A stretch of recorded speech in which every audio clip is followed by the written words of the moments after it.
Hello বন্ধুরা, আশা করি তোমরা সবাই ভালো আছো। আমি একেবারে বিন্দাস আছি। তো আবার চলে আসলাম একটা নতুন ভিডিও নিয়ে। তো রিসেন্টলি চড়ক পুজো বা গাজন চলে গেল। তো এই চড়কে আমি গেছিলাম আমার দিদি বাড়ি ওইখানে নডিয়া বলে একটা জায়গা আছে। এখানে শুনেছিলাম অনেক ভালো, মানে অনেক বড় করে এই চড়ক পুজো বা গাজন যেটাই বলে সেটাই হয়। আর আমি লাইভে প্রথম এটা দেখছি, এর আগে আমি কোনোদিনই দেখিনি। তো আমরা সবাই মিলে চলে আসলাম নডিয়ার চড়ক পুজোটা দেখতে। এইখানে শুনেছি রাত 12টার সময় শুরু হয় চড়ক পুজো, আর ভোর 4টে পর্যন্ত হয়। আর এইখানে আরেকটা কথা শুনলাম যে একটা ফুল আছে, ফুলটা যখন পড়ে তারপর থেকে চড়ক পুজোটা শুরু হয়। তো আমরা 10:30 নাগাদ খেয়ে দিয়ে বেরিয়েছিলাম। তাই এইখানে এসে এতটাই ঘুম পেয়েছিল যে চোখটা আঙ্গুল দিয়ে খুলে রাখতে হয়েছিল। কিন্তু অবশ্য যখন পুজোটা শুরু হয়ে যায় তখন ঘুমটা কোথায় চলে গেছে নিজেই ভাবতে পারি নাই।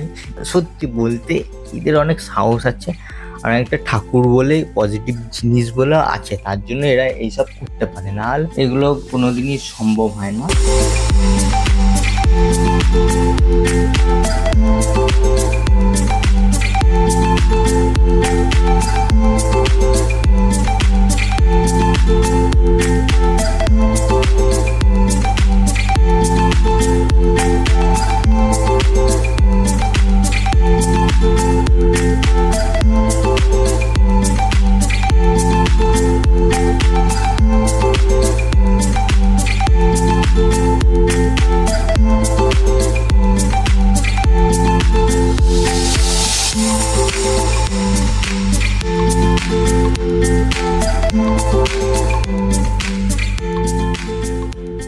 তো এখন প্রায় রাত 2টো বাজে। যে রাস্তায় এসেছিলাম সেই রাস্তায় প্রচন্ড জাম, তো সেই রাস্তার দিকে আর যেতে পারিনি। অন্য রাস্তায় থেকে যাচ্ছি ঘুরে ঘুরে, একটু সময় লাগছে অবশ্য ঘুরে ঘুরে।